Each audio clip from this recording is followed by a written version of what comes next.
तो बच्चों PGT chemistry के लिए आज हमें जो चैप्टर स्टार्ट करना है वो पढ़ना है स्टेट्स ऑफ मैटर। कौन सा चैप्टर पढ़ना है बच्चों? States of matter. ठीक है, चैप्टर काम का भी है, क्वेश्चन भी यहाँ पे आते हैं, एस्टेट में आपको पता ही आते हैं। वैसे भी ये चैप्टर बहुत इंपॉर्टेंट है क्योंकि आप फिजिकल केमिस्ट्री हमें पूरी करनी है तो उसका एक चैप्टर रहेगा। तो स्टेट्स ऑफ मैटर में जितने पहले लॉ हैं आपको वो पता होनी चाहिए, जिसमें सबसे पहले लॉ आप क्या पढ़ते हैं? देखो, जो बेसिक आपके पास प्रॉपर्टीज़ हैं कि इसमें जो स्टेट्स ऑफ यहाँ मैटर है वहाँ हम गैसेस के बारे में पढ़ेंगे बच्चों, क्योंकि सॉलिड स्टेट आप अलग से पढ़ेंगे और लिक्विड के बारे में भी आपको पढ़ाया जाएगा। ठीक है, गैसेस आप यहाँ पढ़ेंगे, सॉलिड चैप्टर बिल्कुल अलग है और लिक्विड के बारे में भी आप पढ़ेंगे, तो स्टेट्स ऑफ मैटर में ये कवर होगा। ठीक है, तो बॉयल्स लॉ क्या कहता है? सबसे पहले आपको क्या पता होना चाहिए? बॉयल्स लॉ क्या होता है? ठीक है, क्वेश्चन पूछे जाते हैं, ग्राफ भी पूछे जाते हैं, तो आप ध्यान देंगे यहाँ पे। बॉयल्स लॉ क्या कहता है कि भाई पहली बात तो यहाँ पे कंडीशन क्या है जो पूछी गई है कि यहाँ टेम्परेचर जो होता है बच्चों, बॉयल्स लॉ, बॉयल्स मतलब तब आप बॉइलिंग तब आप करते हो जिस समय पे वहाँ हम एक टाइम पे टेम्परेचर कांस्टेंट करते हैं ना, तो उससे याद रखिएगा कि टेम्परेचर वहाँ पे क्या रहता है? कांस्टेंट रहता है। और प्रेशर जो होता है वो डायरेक्टली प्रोपोर्शनल होता है 1/v। मैंने बोला प्रेशर डायरेक्टली प्रोपोर्शनल होता है 1/v। अगर मैं ये बोलूँ कि प्रेशर इनवर्सली प्रोपोर्शनल होता है v, ठीक है ना, इन दोनों बातों में फर्क है कि प्रेशर डायरेक्टली तो होगा 1/v के, पर प्रेशर इनवर्सली प्रोपोर्शनल होता है वॉल्यूम के। ठीक है, तो दोनों बातें ठीक है। अब प्रोपोर्शनल का साइन हटा देंगे तो क्या आ जाएगा? P इज इक्वल टू के और बाय में v। अब यहाँ पे क्या है? v को इधर लेके जा सकते हैं तो आप बोल सकते हैं PV is equal to constant. आप पहली और दूसरी कंडीशन, मतलब पहला प्रेशर दिया हो सकता है, दूसरा दिया हो सकता है, तो आप क्या बता सकते हैं? P1 V1 is equal to P2 V2। आप ऐसे कंडीशन बना के लिख सकते हैं। ठीक है बच्चों, फिर अगर बात की जाए कि आपको यूनिट पता होनी चाहिए प्रेशर की और वॉल्यूम की। अगर आप किसकी बात करते हैं? अगर आप प्रेशर की बात करें, किसकी बात करें बच्चों? प्रेशर की। तो प्रेशर अगर आप एक एटीएम की बात करते हैं, किसकी? एक एटीएम की, एक एटीएम की अगर आप बात करते हैं तो एक एटीएम में क्या होता है? एक एटीएम और एक बार बराबर होते हैं बच्चों। एक एटीएम और एक बार क्या होते हैं? बराबर होते हैं। फिर अगर आप देखो कि एक एटीएम में क्या होता है? 760 mm of Hg, 760 mm of Hg यहाँ पे होता है। ठीक है, और फिर अगर आप बोलो कि एक एटीएम में ही 76 सेंटीमीटर ऑफ Hg होता है, क्या है ये? mm था, यहाँ पे सेंटीमीटर ऑफ Hg होता है। और क्या होता है? 760 टोर होता है। एक एटीएम में 760 टोर होता है। और क्या है? अगर आप psi की बात करें, ठीक है, तो उसमें होता है 14.7 psi, जिसमें आप व्हीकल्स में जो हवा भरवाते हो तब आप psi में ही बोलते हो। और तब आप किसमें, अगर पास्कल में बात की जाए तो एक एटीएम में 10⁵ पास्कल आप बोलते हो, जिसको आप क्या बोलते हो? पास्कल को न्यूटन पर मीटर स्क्वायर। ठीक है, इसी को क्या बोला जाता है? पास्कल।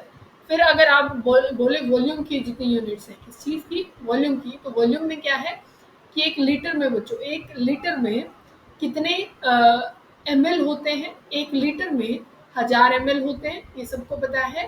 और ml जो यूनिट होती है, ठीक है ना, और वही किस में होगा? और सेंटीमीटर क्यूब भी। ये किसका हो जाएगा कि एक लीटर को आप क्या बोल सकते हो? ये सेंटीमीटर क्यूब। ठीक है, और अगर आप देखो कि एक मीटर क्यूब में 1000 लीटर होते हैं। 1000 क्या होते हैं? लीटर होते हैं। और एक लीटर को आप क्या बोलोगे? डेसीमीटर क्यूब बोलोगे।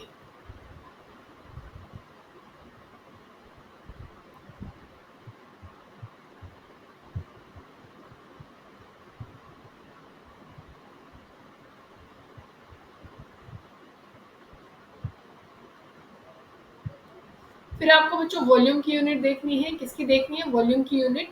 वॉल्यूम में क्या होता है कि एक लीटर में 1000 ml होते हैं बच्चों। क्या होता है? 1000 ml। और एक मीटर क्यूब की बात की जाए, एक मीटर क्यूब में 1000 लीटर होते हैं, क्योंकि जो मीटर क्यूब होती है वो यूनिट बड़ी होती है वॉल्यूम की। ठीक है, तो एक मीटर क्यूब में 1000 लीटर होते हैं। और एक लीटर और एक डेसीमीटर क्यूब ये बराबर होते हैं, मतलब एक लीटर और डेसीमीटर क्यूब आपस में क्या होते हैं, डेसीमीटर क्यूब ये आपस में क्या रहेंगे, बराबर रहेंगे। ठीक है, और ml और सेंटीमीटर क्यूब आपस में बराबर रहते हैं बच्चों। ml और सेंटीमीटर क्यूब, लीटर और डेसीमीटर क्यूब, और 1 मीटर क्यूब में 1000 लीटर होते हैं। ठीक है, बात समझ में आ गई आपको। फिर आपके पास अभी आपने कौन सा लॉ पढ़ा है, बॉयल्स लॉ पढ़ा है। अब आपको उसके ग्राफ पता होने चाहिए। ठीक है, ग्राफिकली क्वेश्चन आते हैं। जैसे आपको ग्राफ दिया जाए P वर्सेस V के बीच में ग्राफ बनाना है। पहले तो आप इक्वेशन लिख लीजिए, आपको पता है ये हमेशा y एक्सिस होता है, ये हमेशा x एक्सिस होता है। तो आप ये बोलो कि PV इज इक्वल टू, आपने कांस्टेंट लिखा था, PV किसके बराबर था, कांस्टेंट, या फिर आप लिखते हो P is equal to directly किसके है 1/v के। ठीक है, तो P वर्सेस किसके बीच में ग्राफ बनाना है, V के। तो ये x हो जाता है, एक को आप क्या मान लीजिए, मतलब एक को x मान लीजिए, एक को y मान लीजिए, ये y है ये x है, कांस्टेंट के बराबर है। तो जो भी x y अगर कांस्टेंट के बराबर होता है तो वहाँ हाइपरबोला ग्राफ बनता है। कैसा बनता है, हाइपरबोला, क्योंकि P वर्सेस V के बीच में ग्राफ बनाना था, ना कि P वर्सेस 1/v के। PV, क्योंकि V इधर आएगा तो कांस्टेंट हो जाएगा, क्योंकि वो कांस्टेंट के बराबर हो जाएगा। ठीक है, PV is equal to constant, तो वाई एक्स तब कांस्टेंट होते हैं, तो हाइपरबोला ग्राफ वहां पे बनता है। ठीक है, अगर ग्राफ बनवाया जाए बच्चों आपके पास P वर्सेस 1/v का, ठीक है, तो ये वाई एक्सिस बनेगा और ये एक्स एक्सिस आपको बनाना है। तो P इज इक्वल टू के 1/v आप लिख सकते हो। तो ये क्या बन जाएगा, y इज इक्वल टू, ये क्या हो जाएगा, m हो जाएगा, और ये x हो जाएगा, और इंटरसेप्ट आपके पास यहाँ है y is equal to mx plus c, मतलब स्ट्रेट लाइन ग्राफ। तो ये कुछ ऐसे चला जाएगा। ठीक है, तो जो स्लोप हो जाएगा वो k हो जाएगा, और यहाँ मैंने y लिखा ही है, और ये 1/v। ठीक है, y मतलब अपना ये p है। ठीक है, ये कौन है, p। फिर अगर आप ग्राफ बनाएं किसके बीच में, PV वर्सेस P के बीच में, और एक आपको बनाना है PV versus V, PV versus V। ठीक है, अब देखो PV कांस्टेंट के बराबर होता है बच्चों, फिर आप कुछ भी ले लीजिए, ग्राफ क्या रहेगा, कांस्टेंट ही रहेगा। मतलब यहाँ PV और P के बीच में बनाना है तो कांस्टेंट रहेगा। सेम यहाँ पे आप क्या कर दोगे, V लिख दोगे, तो भी ये ग्राफ क्या रहेगा, कांस्टेंट ही रहेगा। तो ये ग्राफ आपको याद रखना है। ठीक है, फिर बात आती है, दो पढ़ना है बच्चों, वो पढ़ना है चार्ल्स लॉ। क्या पढ़ना है, चार्ल्स लॉ। यहाँ क्या बोला जाता है वो भी आपको पता होना चाहिए। पहली बात तो यहाँ कांस्टेंट जो आपको लेना है बच्चों, वो यहाँ आपको प्रेशर लेना है। चार्ल्स लॉ में क्या लेना है, बॉयल्स लॉ में टेम्परेचर कांस्टेंट था, चार्ल्स लॉ में प्रेशर कांस्टेंट होगा। क्वेश्चन पूछे गए हैं, इसी वजह से इन पॉइंट को आपको बता रहे हैं बार बार। ठीक है, तो अब देखो ये कहता क्या है, पहली बात तो ये लो कि 1 डिग्री तब आप टेम्परेचर बढ़ाते हो। ठीक है, for each 1 degree rise in the temperature, जो वॉल्यूम होती है वो इंक्रीज हो जाती है बच्चों 1/273.15 से। ठीक है, जो उसकी ओरिजिनल वॉल्यूम होती है ना, उससे इतना इंक्रीज हो जाती है, तब आप टेम्परेचर को इंक्रीज करते हो। ठीक है, और कब, तब आप मतलब वो एक कांस्टेंट प्रेशर होना चाहिए, तब क्या होना चाहिए, कांस्टेंट प्रेशर, तब ऐसा होगा। ठीक है, मतलब कि आप ये लिख सकते हो कि जो वॉल्यूम होगा वो डायरेक्टली प्रोपोर्शनल होता है टेम्परेचर के। अभी यही तो बताया है आपको, तो आप ये लिख सकते हो ना, V इज इक्वल टू के टी, के टी को आप नीचे भी लेके आ सकते हो, V/T इज इक्वल टू के। तो आप ये बना सकते हो V1 T1 is equal to V2 T2। ठीक है, ये चीज बना सकते हो ना, तो ये आपको पता होना चाहिए। फिर आपको इनके ग्राफ पता होने चाहिए बच्चा। देखो आप क्या करोगे कि भाई यहाँ पे V वर्सेस T का बनाना है, तो आपके पास क्या इक्वेशन है, आपको ये पता है कि V डायरेक्टली किसके होता है, T के, V के T। ठीक है, बनाना भी आपको V और T के बीच में ही है, तो आप इसको तो क्या बना दोगे Y, और इसको बना दोगे M, और ये क्या है X। ठीक है, स्ट्रेट लाइन ग्राफ आएगा, कोई इंटरसेप्ट नहीं है, तो मतलब 0 से स्टार्ट होगा। तो आप यहाँ क्या लिख सकते हो, आप यहाँ लिख दोगे ये अपना, ये y था, और स्लोप क्या है आपके पास, k यहाँ पे प्रेजेंट है। ठीक है ना, फिर अगर आप देखो तो आपके पास, आपको जो ग्राफ बनाना है, 1 मिनट बच्चों, 1 मिनट।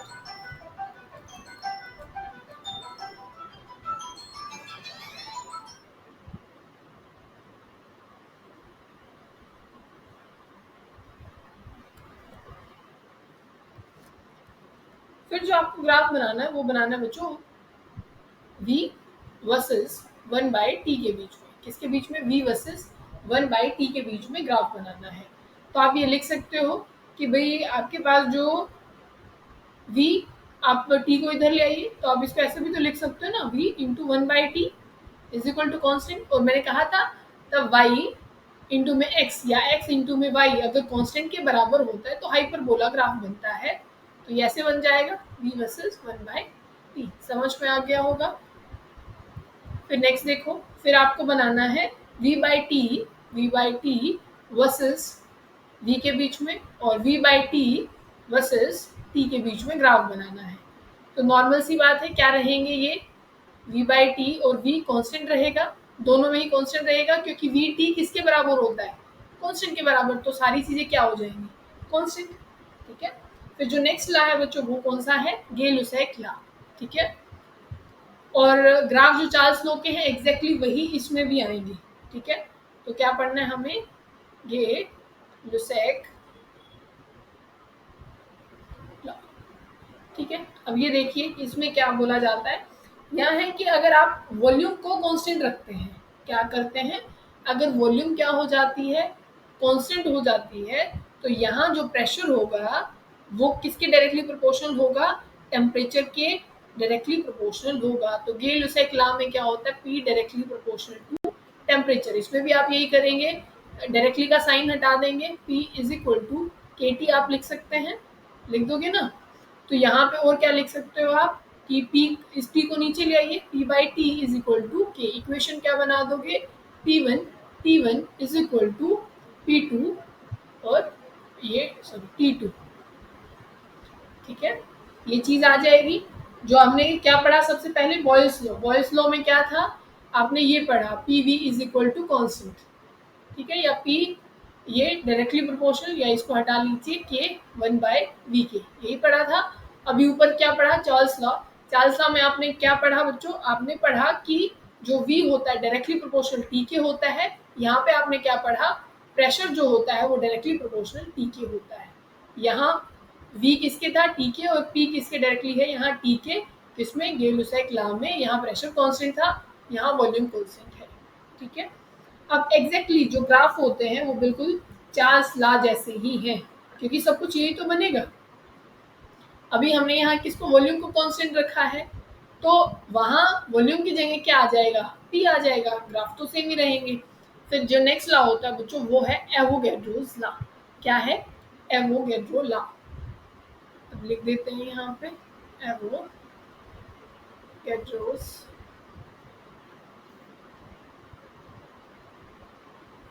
अब यहाँ क्या होता है बच्चों? यहाँ पे जो टेम्परेचर और जो प्रेशर होता है वो कांस्टेंट होता है। कौन? टेम्परेचर भी और प्रेशर भी। यहाँ क्या बोलते हैं कि भाई तब इक्वल वॉल्यूम आप लेते हो गैसेस की, तो वहाँ इक्वल नंबर ऑफ मॉलिक्यूल्स होते हैं। कब? तब टेम्परेचर और प्रेशर कांस्टेंट हो। क्या बात समझ में आई? कि तब वॉल्यूम क्या होती है? इक्वल वॉल्यूम लो किसी भी गैस की, तो इक्वल नंबर ऑफ मॉलिक्यूल्स होते हैं, मतलब volume directly proportional to n number of molecules है और v वॉल्यूम ऑफ गैसेस है। यहाँ से एस्टेट में तीनों चारों लॉ से क्वेश्चन पूछे गए हैं, तो आप इसको मतलब ऐसे ही छोड़ नहीं सकते हैं। तो इसको आप ऐसे लिख सकते हो, v is equal to KN, n नीचे भी आ सकता है Vn, तो आप ऐसे भी बना सकते हैं V1 N1 is equal to V2 N2 लिख सकते हो ना। तो इसके ग्राफ भी किस जैसे हो जाएंगे? जैसे चार्ल्स लॉ के आपने पढ़े, और या फिर जो गे-लुसैक लॉ है, या फिर एवोगैड्रो लॉ के, सबके सेम रहेंगे। ठीक है। फिर अगर आप आइडियल गैस इक्वेशन की बात करें, किसकी बच्चों? Ideal gas equation. तीनों चारों लॉ को आप कंबाइन करते हैं, चारों लॉ को, तो क्या बन जाता है? PV is equal to nRT। ठीक है। ये आइडियल गैस इक्वेशन है। चारों लॉ को कंबाइन करो तो क्या आ जाएगा? PV is equal to nRT। ठीक है। जो R होता है आपको पता है गैस कांस्टेंट होता है, वैल्यू क्या होती है? 8.314। ये कब लेनी होती है? तब आप लेंगे जूल्स में। किसमें? जूल, मोल, और यहाँ पे और क्या आएगा? केल्विन। ठीक है। या इसको शॉर्ट में आप क्या लिख सकते हो? 25/3।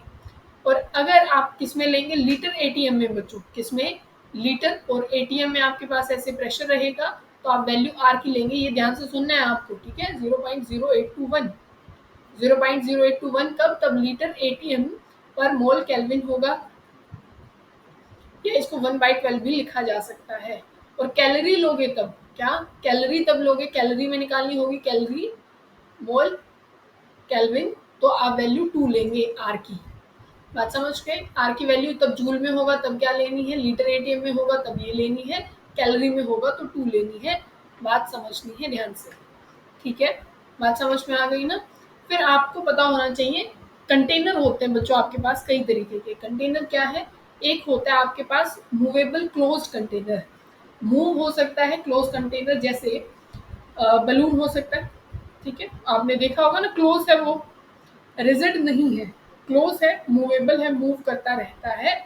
मतलब कि यहाँ पे जो n होगा बच्चों वो कांस्टेंट होता है, नंबर ऑफ मॉलिक्यूल्स तो सेम रहेंगे ना, प्रेशर वॉल्यूम तो चेंज हो रही है यहाँ पे, तो n जो होगा वो कांस्टेंट होता है। कब? तब आप मूवेबल क्लोज कंटेनर लेते हैं। कैसा? मूवेबल, ये कांस्टेंट लिखना है यहाँ पे। मूवेबल क्या लेते हैं? मूवेबल क्लोज्ड कंटेनर, ठीक है? जैसे बलून या फिर बबल्स जिसके बारे में हमने बात की, तो आप ऐसे लिखते हैं PV is equal to NRT, ये कांस्टेंट के बराबर है, तो आप ये इसको, ये भी कांस्टेंट है ना बच्चों, आर तो कांस्टेंट है ही, तो आप टी को नीचे लेके आ सकते हैं, तो आप लिख देंगे पीवी बाई टी। अगर आपको इक्वेशन बनानी है तो आप ये बनाएंगे ना, P one V one T one is equal to P two V two और टी टू, ठीक है? फिर अगर रिजिड कंटेनर है आपके पास, कैसा है? रिजिड कंटेनर, जिसको आप मूव नहीं कर सकते, जहाँ वॉल्यूम भी फिक्स होगी, क्या होगी? वॉल्यूम फिक्स होगी, बिल्कुल कांस्टेंट होगी, तो वहाँ पे, और एन भी तो फिक्स हो ही जाएगा बच्चों, वॉल्यूम फिक्स होगी तो नंबर ऑफ मोल भी वहाँ फिक्स ही रहेंगे, वो चेंज नहीं होने वाले, क्योंकि बिल्कुल रिजिड क्लोज कंटेनर है। तो आप क्या लिख देंगे? बच क्या गया हमारे पास? पी और टी बच गया, तो प्रेशर डायरेक्टली किसके हो जाएगा? टी के, तब न्यूमेरिकल आप ऐसे निकालेंगे, ठीक है? तो ये वाला, ये जगह, ये बहुत जगह आ जाता है बच्चों कंपैरिजन टू इस वाले के, ठीक है? तो ये कंबाइंड जो चीज़ है क्या, मूवेबल क्लोज कंटेनर में, तब आप किसको कांस्टेंट कर देते हैं? नंबर ऑफ मोल्स को कांस्टेंट कर देते हैं, तो P1 V1 by T1 is equal to P2 V2 by T2, ठीक है? बोलो। फिर अगर आप बात करें ओपन कंटेनर की, बिल्कुल क्या हो, कंटेनर ओपन हो, तो वहाँ पे बच्चों जो आपके पास प्रेशर कांस्टेंट होगा, वॉल्यूम कांस्टेंट आप मानेंगे, जो बदलेगा वो बदलेगा n और t, टेम्परेचर। तो आप वहाँ लिख देते हैं N1 T1 is equal to N2 T2, क्योंकि आपके पास PV is equal to NRT होता है ना, तो आपके पास बचे तो ये दो ही, NOT, ये तो कांस्टेंट हो गया, ये भी कांस्टेंट है, सब कांस्टेंट है, N1 T1 is equal to N2 T2 आपके पास बच गया, NT is equal to constant, ठीक है? क्योंकि आप इसको R को यहाँ ले आइए, तो PV बाई T कांस्टेंट हो गया, बच गया क्या? NT, तो यही तो हमने बना दिया, N1 T1 is equal to N2 T2, ठीक है? और कई बारी क्या हो जाता है बच्चों कि कंटेनर वाला जो मैंने बताया कि मूवेबल वाला जो है P1 V1 बाई T1, यहाँ से क्वेश्चन ज़्यादा पूछे जाएंगे, तो आपका अपना जो खासा ध्यान है वो भी आपको यही रखना है, ये चीज़ मतलब आपको पता होना चाहिए। और जो अब नेक्स्ट है, ये जो ग्राफ है ये इम्पोर्टेंट है, अपना बिल्कुल ध्यान यही रखेंगे, इधर उधर नहीं जाना चाहिए। अब देखो एक ग्राफ बनाते हैं। अब अगर आप यहाँ लीजिए प्रेशर, यहाँ पे वॉल्यूम, और एक ऐसे कोई ग्राफ बना है, एक ऐसे और एक ऐसे, ठीक है? यहाँ पे लिख दिया गया है कि ये T1 टेम्परेचर है, ये T2 है और ये T3 है, ठीक है? टेम्परेचर ज़्यादा कौन सा होगा वो आपको बताना है, टेम्परेचर ज़्यादा कौन सा होगा वो आपको बताना है। प्रेशर को कांस्टेंट कर लीजिए बच्चों, एक जगह पे क्या कर लीजिए, प्रेशर को कांस्टेंट कर लीजिए। एक लाइन हमने ये खींच दी, भाई हम इस लाइन पे प्रेशर देख रहे हैं, तो यहाँ पे सिर्फ इतनी वॉल्यूम है, यहाँ सिर्फ इतनी वॉल्यूम है, और इस वाले में अगर देखोगे तो इतनी वॉल्यूम है। हमने क्या पढ़ा था? हमने पढ़ा था वॉल्यूम डायरेक्टली प्रोपोर्शनल किसकी होती है? टेम्परेचर की। अगर वॉल्यूम बढ़ेगी तो टेम्परेचर भी बढ़ेगा। तो ये वाला जो है T3, इसकी वॉल्यूम सबसे ज़्यादा है, तो मतलब टेम्परेचर भी T3 सबसे ज़्यादा, फिर T2, और सबसे कम कौन होगा? T1, तो वॉल्यूम भी V3 ज़्यादा है, फिर V2, और फिर क्या है? V1। ये तो हमें दिखाई दे रहा है ना ग्राफ से, ये V1 वॉल्यूम है, ये V2, ये V3, ये वॉल्यूम ज़्यादा है क्योंकि इस तरफ जाओगे तो वॉल्यूम बढ़ रही है, तो इसी वजह से हमने क्या है टेम्परेचर हमने निकाल दिया। वी डायरेक्टली टी, यहाँ पे कांस्टेंट क्या होगा, प्रेशर, और ये किसने कहा था, चार्ल्स लॉ ने, याद रखना है आपको, ठीक है। फिर क्या है, अगर V वर्सेस T के बीच में ग्राफ बना हुआ बच्चों, V, ये बनाइए आप यहाँ पे है V और ये है T, ठीक है, और आपको ऐसे प्रेशर दे रखे हैं, ये आपको प्रेशर दे रखा है P1, ये P2 दे रखा है और ये P3 दे रखा है। प्रेशर पूछा आपसे, ज़्यादा बता दीजिए कौन सा होगा। तो आप क्या कर लेंगे, एक मिनट बच्चों, क्या पूछा है आपसे, प्रेशर ज़्यादा कौन सा होगा, तो अब उसको देखो, प्रेशर ज़्यादा, आप वॉल्यूम को कांस्टेंट कर लीजिए पहले तो, भाई इस पे तो ये है, दूसरी लाइन पे जाओगे तो यहाँ पे ये आ रहा है, ये आगे तक जाएगा ना, तो ये यहाँ पे आ रहा है, नीचे क्या है, ये टेम्परेचर है, ठीक है। तो आपको ये तो पता लग गया कि भाई ये वाला जो टेम्परेचर है वो कम है, T1, फिर कौन है T2, और ये कौन है T3, क्योंकि इस साइड जाओगे तो नॉर्मल सी बात है, टेम्परेचर क्या हो रहा होगा, बढ़ रहा होगा, ठीक है। तो आपको इतना तो पता लग गया कि भाई T3 ज़्यादा है, फिर T2, और कम कौन है, T1। और आपके हिसाब से जो मतलब ला है प्रेशर और टेम्परेचर के बीच में, जहाँ पे वॉल्यूम को कांस्टेंट रखा जाता है गेल-लेसाइक लॉ पे, वो क्या बोलता है कि प्रेशर डायरेक्टली होता है टेम्परेचर के, जिसका टेम्परेचर ज़्यादा उसका प्रेशर भी ये ज़्यादा ही होगा, मतलब P3 प्रेशर ज़्यादा होगा, P3, फिर P2, और फिर कौन होगा, P1, ठीक है ना। तो ये चीज़ भी आपको पता होनी चाहिए। फिर एक और बताइए ग्राफ,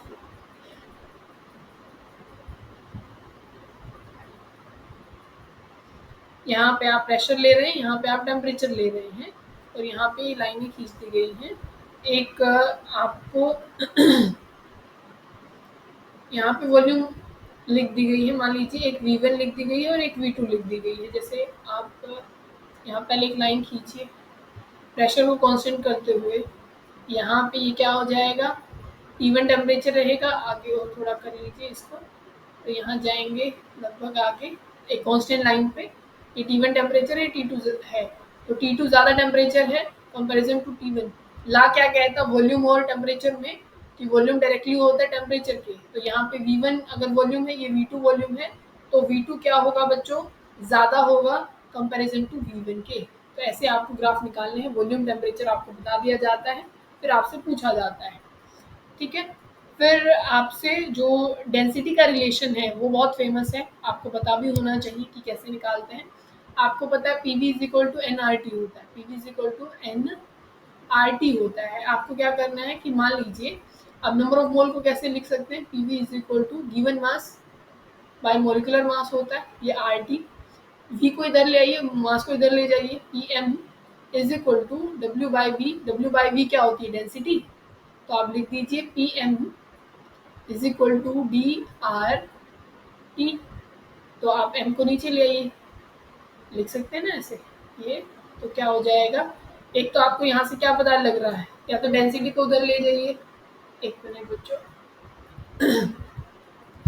देखो इनमें से आप तो कैसे भी घुमा सकते हो ना, मान लीजिए आपको सिर्फ डेंसिटी यहाँ रखनी है और सब कुछ इधर ले आइए, तो ये तो था ही PM is equal to DRT, तो RT नीचे आ जाएगा, PM by RT is equal to density होता है, PM बाय RT, ये क्वेश्चन पूछा गया है कि PM बाय RT भाई किसके बराबर होता है, N के बराबर होता है, V के बराबर होता है, किसके बराबर होता है, तो PM by RT is equal to density होता है।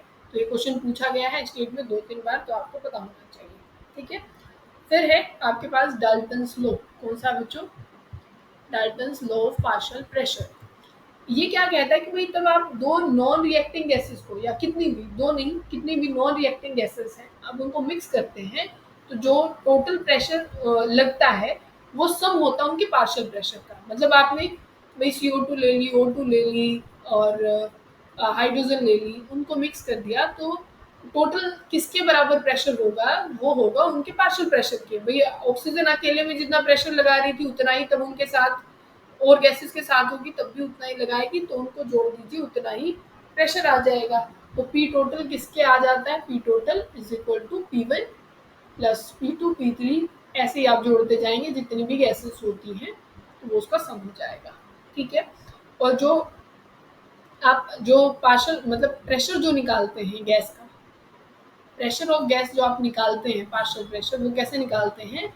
मोल फ्रैक्शन उस गैस का इनटू में जो पी टोटल प्रेशर होता है उसके बराबर होता है। क्वेश्चन मोस्टली किस फॉर्मूले पे आ जाते हैं? पी गैस मतलब इसके रेशियो पार्शियल प्रेशर और पी टोटल किसके बराबर होता है? Mole fraction of the gas. ये फॉर्मूला ज़्यादा इंपॉर्टेंट है कंपैरिजन टू इसके, क्योंकि हमें ध्यान ही नहीं रहता कि भाई ऐसा कुछ था, तो यहाँ से न्यूमेरिकल ज़्यादा पूछे जाते हैं। ठीक है, कि बी गैस बाय में पी टोटल वो उसके मोल फ्रैक्शन के बराबर होता है उस गैस के। ठीक है, जैसे आप कंबाइन देखें कि आप CO प्लस O2 ये आपस में कंबाइन गैस है, यहाँ डाल्टन लॉ नहीं लगेगा। ठीक है, NO+Cl2 है, यहाँ भी डाल्टन जो लो है वो नहीं लगने वाला है। HCl प्लस अमोनिया है, यहाँ भी नहीं, ये ला नहीं लगेगा। तो पहली कंडीशन क्या है भाई? रिएक्टिंग गैस नहीं होनी चाहिए आपस में। ठीक है, रिएक्टिंग नहीं होनी चाहिए। फिर आज जो क्वेश्चन आता है बच्चों वो है वेपर प्रेशर। किस चीज़ का? वेपर प्रेशर की तब आप बात करते हैं। वेपर प्रेशर आपको पता ही है क्या होता है कि भाई तब आप किसी चीज़ को मान लीजिए हीट कर रहे हैं। क्या है? हीट कर रहे हैं, तो यहाँ पे चाहे गैसेस हो सकती है, लिक्विड है, तो वो अपना क्या बनाता है? एक वेपर वो बनाता है। तो वेपर्स क्या लगा रहे होते हैं? Vapour pressure. वो फिक्स्ड वहाँ पे आपको पता है भाई, जो आप बॉइलिंग में देखते हैं कि ऊपर ATM मतलब जो अपना एटमॉस्फेरिक प्रेशर और तो वेपर प्रेशर बराबर हो जाते हैं, तब आपको पता है ना बॉइलिंग पॉइंट आता है। तो अगर टेम्परेचर, अगर हम इफेक्ट देखें, टेम्परेचर अगर आप बढ़ाते हैं, टेम्परेचर अगर आप बढ़ा देते हैं तो वेपर प्रेशर भी बढ़ता है। ठीक है, और वेपर प्रेशर मतलब आप डायरेक्टली बोल सकते हो वेपर प्रेशर डायरेक्टली होता है टेम्परेचर के, और वेपर प्रेशर इनवर्सली प्रोपोर्शनल होता है बच्चों। वेपर प्रेशर इनवर्सली प्रोपोर्शनल होता है इंटरमोलिकुलर फोर्सेस के। इंटरमोलिकुलर फोर्सेस के क्या होता है? इनवर्सली प्रोपोर्शनल होता है। ठीक है, फिर आपसे जो प्रेशर जो पूछा जाता है, pressure of moist gas. Pressure of moist gas किसके बराबर होता है? ये चीज आपको ध्यान रखनी है। मॉइस्ट गैस किसके बराबर होता है? ड्राई गैस प्लस में किसके बच्चों? एक्वस टेंशन के या vapour pressure of H2O। Moist gas का प्रेशर किसके बराबर होता है? Pressure of dry gas, pressure of dry gas plus में वेपर प्रेशर ऑफ H2O, या फिर आप इसको एक्वस टेंशन भी बोलते हैं। क्या बोलते हैं? Aqueous tension. ठीक है, बात समझ में आ गई? तो ये फॉर्मूला इंपॉर्टेंट है, आप इसको ध्यान रखेंगे, या आप इसको अपनी वही बात है ब्रैकेट में आप इसको बंद कर लीजिए। ठीक है, इसमें बंद कर लेंगे आप इसको, ऐसे पूरा ब्रैकेट में बंद कर लेंगे। ठीक है, इम्पोर्टेंट है तो आप इसको ध्यान रखिएगा। ठीक है, अब जो नेक्स्ट है अपने पास वो है ग्राम्स लॉ ऑफ डिफ्यूजन। क्या है बच्चों? Grams law of diffusion. Law of diffusion, आपको डिफ्यूजन इफ्यूजन दोनों यहाँ पता होने चाहिए। देखो, डिफ्यूजन तो बच्चों किसी चीज़ का हायर कंसंट्रेशन से लोअर कंसंट्रेशन की तरफ जाना, ये डिफ्यूजन होता है। वर्ड है इफ्यूजन बच्चों। क्या है? इफ्यूजन। तब आप फोर्स्ड डिफ्यूजन करते हैं ना, उसको इफ्यूजन बोलते हैं। फोर्सफुली जो आप डिफ्यूजन करते हैं उसको इफ्यूजन बोला जाता है, जो कि एक स्मॉल थ्रू के, जो स्मॉल होल होता है ना उसके थ्रू होता है। जो डिफ्यूजन स्मॉल होल से होता है उसका आप इफ्यूजन कह देते हो। उस डिफ्यूजन को आप इफ्यूजन कह देते हो, मतलब कि forced diffusion is called effusion. और स्मॉल होल से, जैसे आपने गुब्बारे में छोटी सी पिन मार दी और तब वो एकदम रैंडम जो होता है वो इफ्यूजन। तो जो रेट होगा डिफ्यूजन का वो डायरेक्टली आप क्या बोल सकते हैं? डायरेक्टली आप सीधा सीधा ये सुनिए कि भाई जो रेट होगा वो इन्वर्सली प्रोपोर्शनल होता है मास के, और इन्वर्सली प्रोपोर्शनल होता है डेंसिटी के। क्योंकि जितनी भारी चीज होगी, ठीक है ना, जितना मोलिकुलर मास ज्यादा होगा तो उसका रेट ऑफ डिफ्यूजन तो कम ही होगा ना बच्चों, वो मूव थोड़ी कर पाएगी। और डेंसिटी और मास एक दूसरे के क्या होते हैं? डायरेक्टली होते हैं। तो दोनों ही रेट के क्या हो जाएंगे? रेट ऑफ डिफ्यूजन के डेंसिटी भी और मास भी दोनों क्या हो जाएंगे? इन्वर्स हो जाएंगे। तो ये आप लिख सकते हैं रेट 1/रूट ऑफ डेंसिटी, और यही रेट इन्वर्सली होगा 1 अपना रूट ये मास है। ठीक है, ये दोनों आपको ध्यान रखना है। मतलब अगर आपको कंपेयर करवाया जाए तो आप कैसे लिख देंगे कि rate R1/R2 is equal to root M2/M1। चीज समझ में आ गई? यही चीज आप किसके लिए लिख सकते हैं?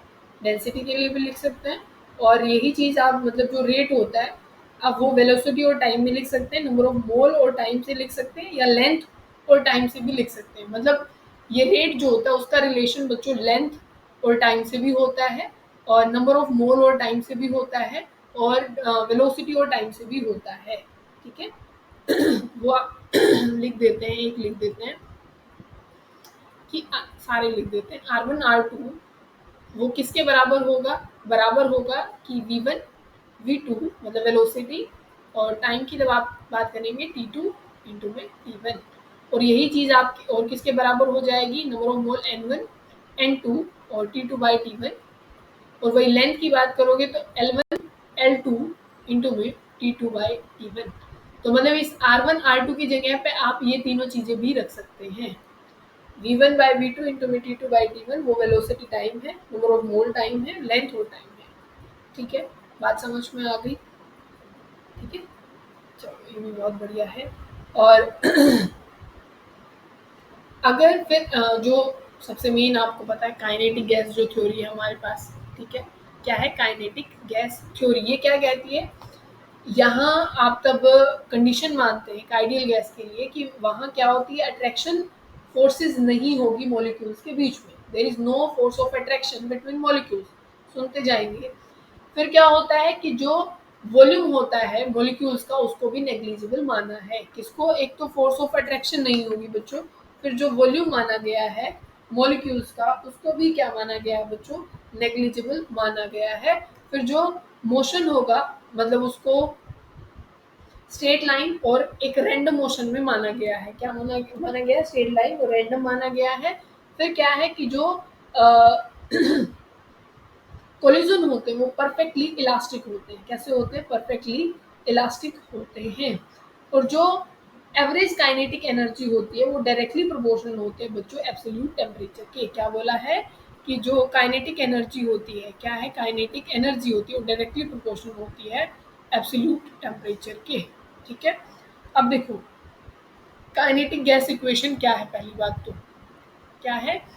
PV is equal to 1/3 M 1/3 M N और ये VRMS का square, root mean square velocity आप इसको बोलते हैं, root mean square velocity. P pressure है, V वॉल्यूम है, ये पास्कल में ले लेंगे आप। V वेलोस आप वॉल्यूम है, मीटर क्यूब में आप ले लेंगे।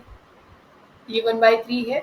M जो होता है mass of the molecule in kg। क्या है? Mass of molecule in kg, of molecule kg में आप ले लेंगे। और ये क्या है? जो नंबर ऑफ मॉलिक्यूल है बच्चों, क्या है? Number of molecule. ठीक है, फिर बच्चों एवरेज काइनेटिक एनर्जी अगर आप लिखें, एवरेज काइनेटिक एनर्जी आप अगर लिखें तो वो किसके बराबर होती है बच्चों? वो होती है 1/2 mv। और यहाँ पे हम रूट मीन स्क्वायर वेलोसिटी ही ले रहे हैं जिसका हमने हाफ mv स्क्वायर ही तो लिखते हैं। बस ये लिखा है कि भाई ये क्या है? RMS है, रूट मीन स्क्वायर वेलोसिटी।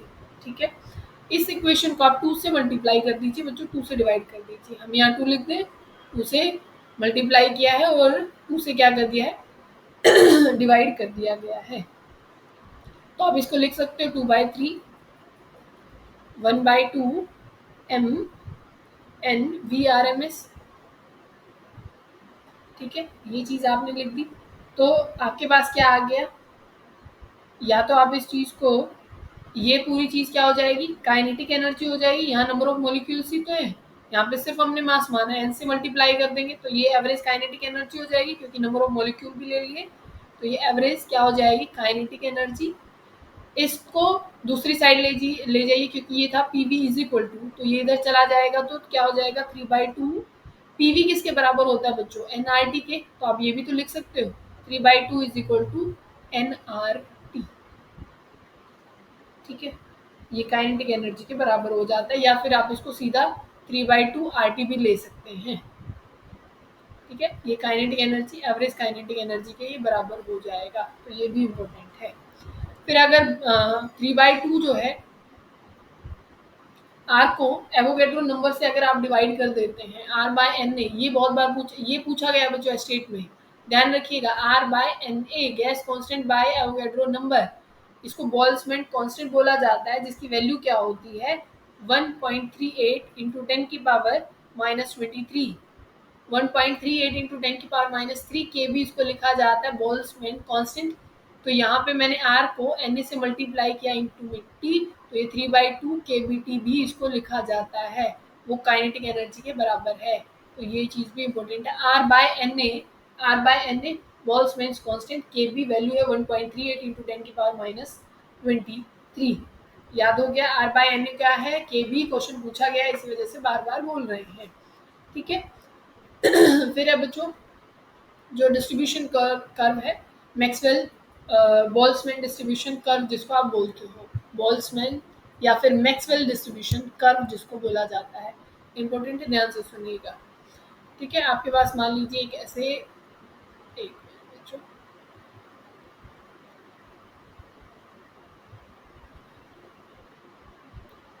ये हमें बार बार लेना पड़ेगा।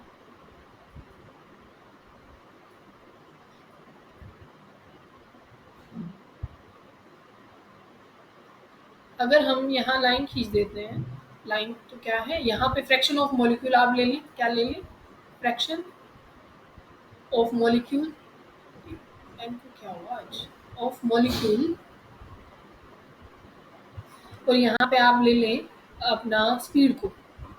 ठीक है ना।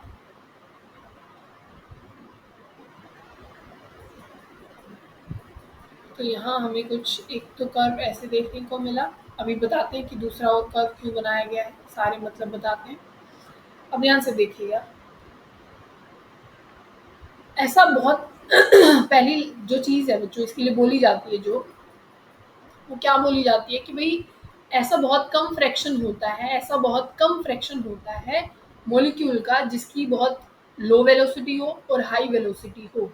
ऐसे बहुत कम मॉलिक्यूल होते हैं, जैसे ये जिनकी बहुत कम है, और ऐसे ये जिनकी बहुत कम हाई है, ये कम वाले हैं और ये हाई वेलोसिटी वाले हैं, तो इनका फ्रैक्शन बहुत कम होता है। ठीक है।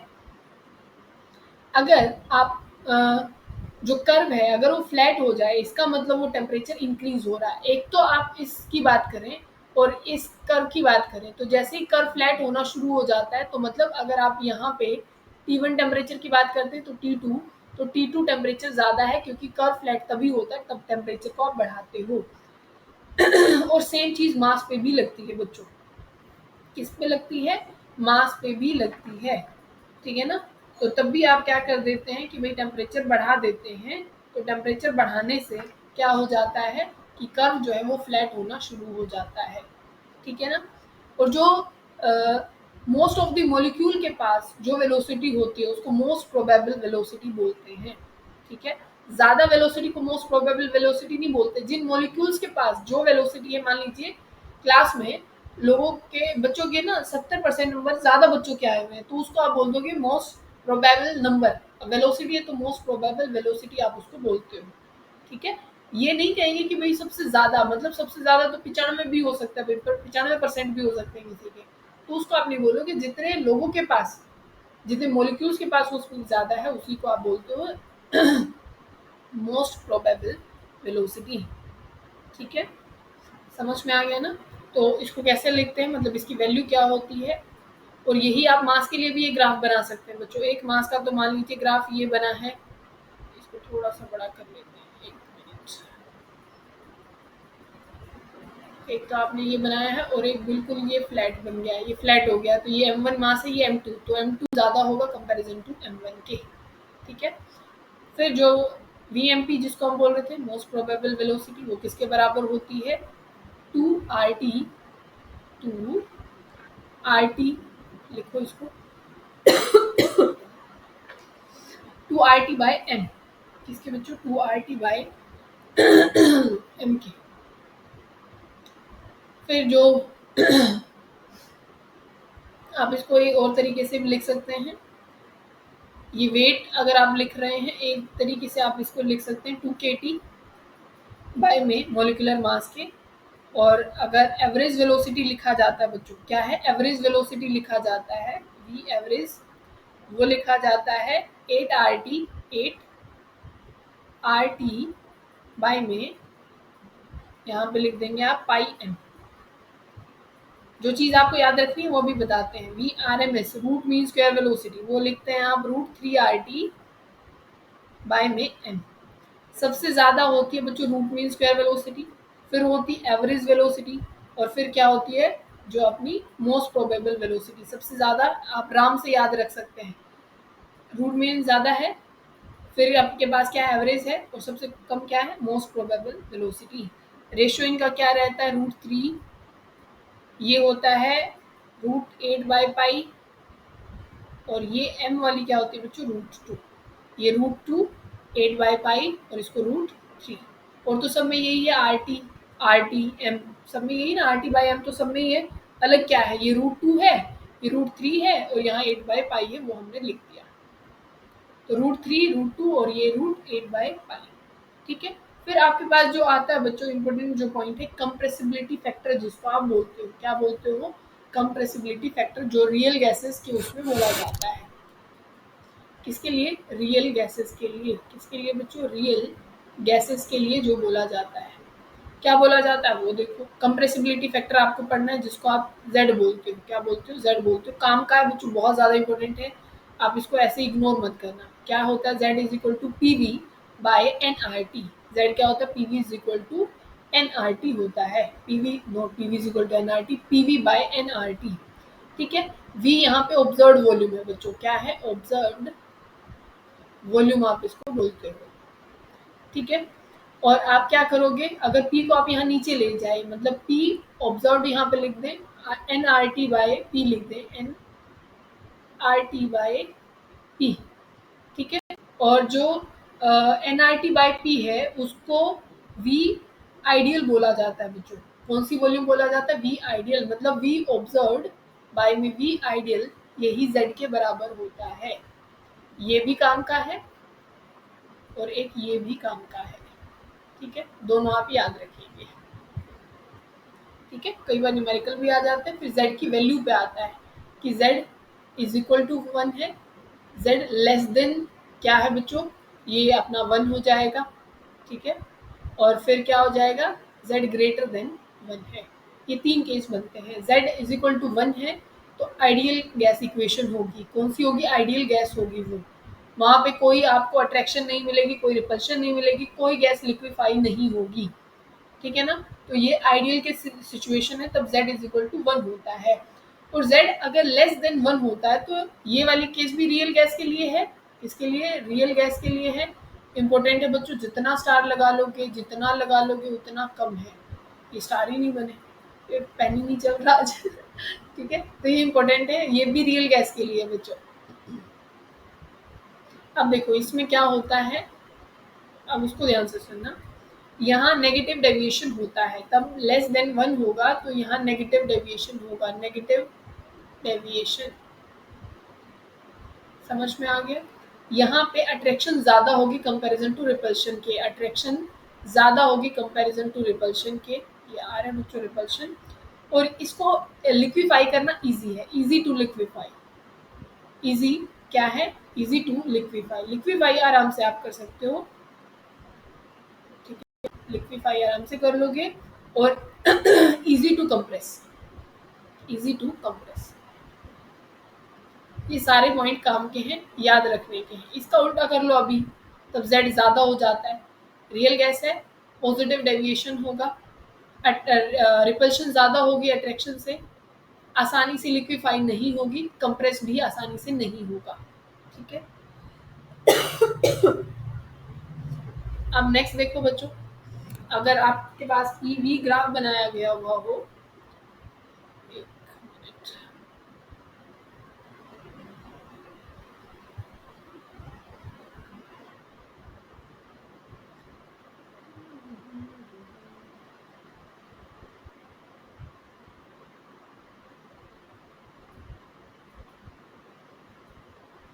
अब देखो कि अगर यहाँ पे एक, अरे पेन लेना पड़ेगा। एक तो मान लीजिए ऐसे ग्राफ है, लाइन है, और दूसरी है कुछ ऐसे। एक मिनट।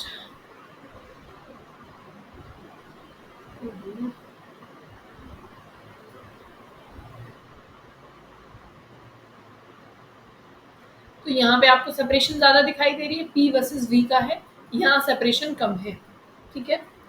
जहाँ आप लार्ज मतलब वॉल्यूम देखेंगे वहाँ पे गैस आइडियल के जैसे बिहेव करना शुरू कर देती है। देखो, आप इस साइड जा रहे हैं, वॉल्यूम बढ़ रही है, इस वॉल्यूम तब ज़्यादा हो जाती है, तब आइडियल और रियल में बहुत मतलब ज़्यादा डिफरेंस नहीं रहता। मोलर वॉल्यूम कम है तो देखो बहुत ज़्यादा डिफरेंस है आइडियल और रियल गैस में, और मोलर वॉल्यूम बढ़ने से क्या हो जाता है, वो आइडियल के जैसे ही बिहेव करना शुरू कर देते हैं, ठीक है। देखो, एक चीज़ और ध्यान से सुनो, अगर टेम्परेचर बढ़ाते हो, टेम्परेचर इंक्रीज करते हो, तो गैस रियल गैस आइडियल के पास जाना शुरू हो जाती है। टेम्परेचर बढ़ने से जो रियल गैस है वो आइडियल के पास जाना शुरू हो जाएगी। टेम्परेचर घटाने से वो रियल की तरफ जाना शुरू हो जाएगी। बात समझ में आई या नहीं आई बच्चों? एक ग्राफ और देखो, फिर ध्यान से समझिएगा। और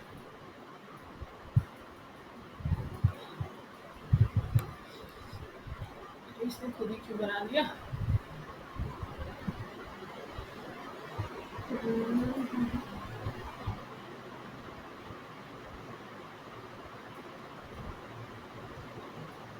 बस बस बस बस, ठीक है।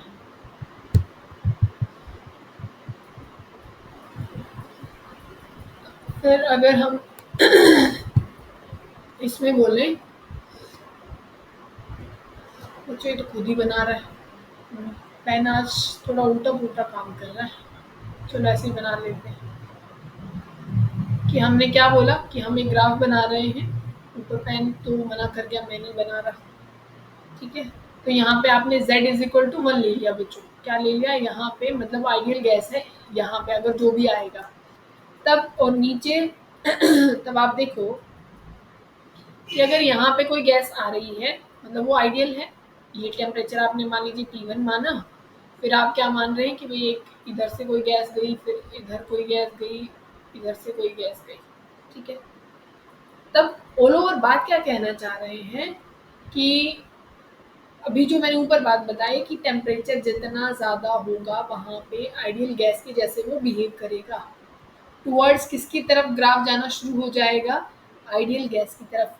मतलब कि आपको टेम्परेचर ज़्यादा दे दिया जाए तो आप बता दीजिएगा, मान लीजिए T4 एक टेम्परेचर है वो ज़्यादा दे रखा है, कोई एक 273 है, फिर एक 298 दे रखा है, फिर 300 केल्विन दे रखा है, तो 300 केल्विन पे गैस ज़्यादा आइडियली बिहेव करेगी कंपैरिजन टू 273 के। टेम्परेचर बढ़ाने से आइडियल गैस की तरफ जाना शुरू हो जाता है, ठीक है।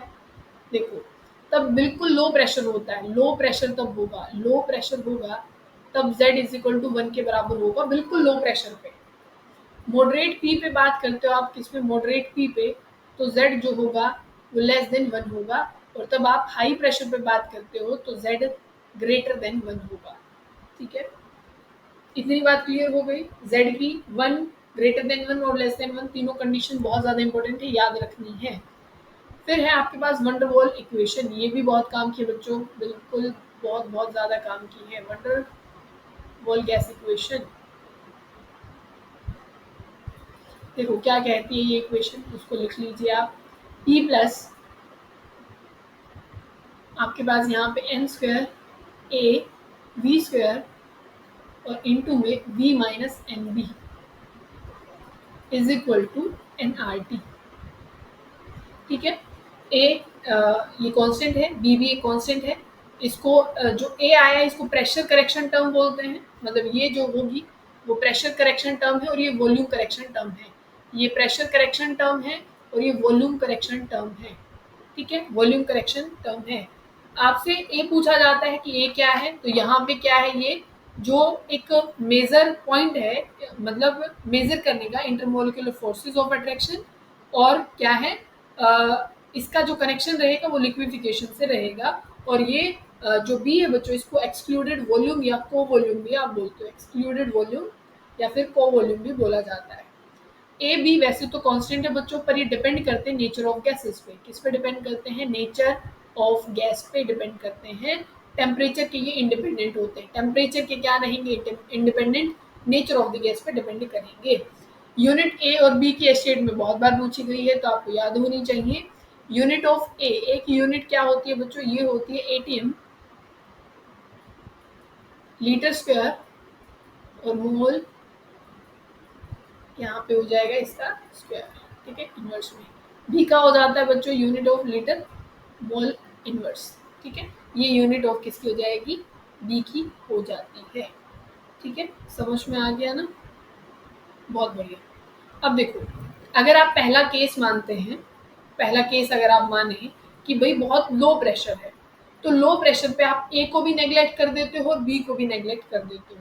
अगर आप इस टर्म को भी नेग्लेक्ट कर दें, इस वाली को नेग्लेक्ट कर दें और इसको भी, तो पीवी इक्वल टू एनआरटी तो हो जाता है। मतलब बिल्कुल लो प्रेशर पे, एट लो प्रेशर, जो रियल गैस होती है वो आइडियल के जैसे बिहेव करती है। मतलब जो रियल गैस इक्वेशन है वो आइडियल में कन्वर्ट हो जाती है एट लो प्रेशर। ए को भी नेग्लेक्ट कर दो, बी को भी कर दो। फिर आप अगर मॉडरेट प्रेशर पे हैं, किस पे हैं बच्चों, मॉडरेट, किस में है, मॉडरेट प्रेशर पे,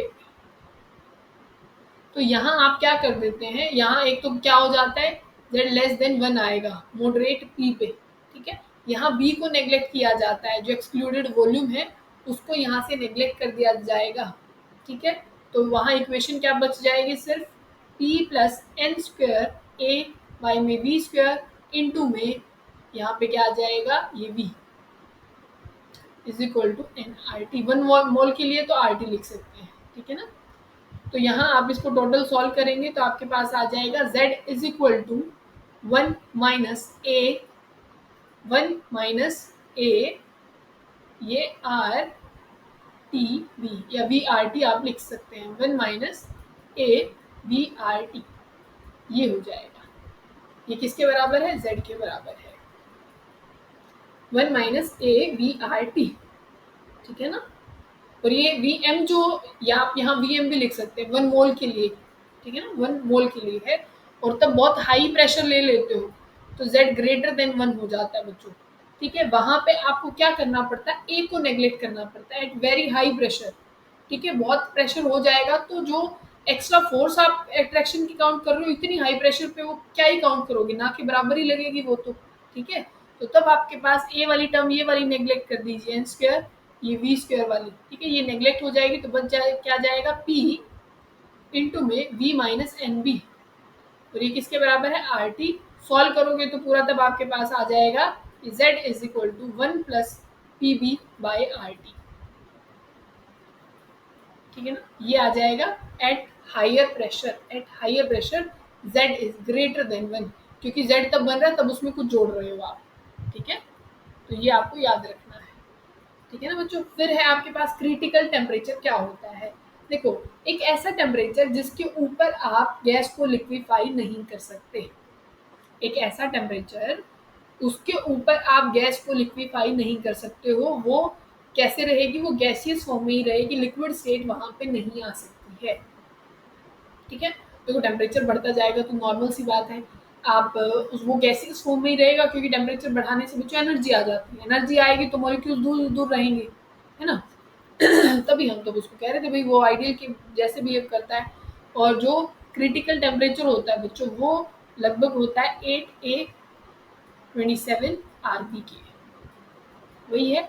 ए ये जो कांस्टेंट हमने बोला, बी जो अपना वॉल्यूम वाला था, कांस्टेंट है, आर गैस कांस्टेंट है, ठीक है ना। वही क्रिटिकल प्रेशर भी होता है बच्चों, क्रिटिकल प्रेशर भी होता है, क्रिटिकल वॉल्यूम भी होती है। जिस प्रेशर पे, मतलब जिस प्रेशर के बाद आप वॉल्यूम को क्या ना कर सके, लिक्विफाई ना कर सके, और वो वॉल्यूम जिसके बाद आप गैस को लिक्विफाई ना कर सके, जैसे क्रिटिकल टेम्परेचर, प्रेशर और वॉल्यूम।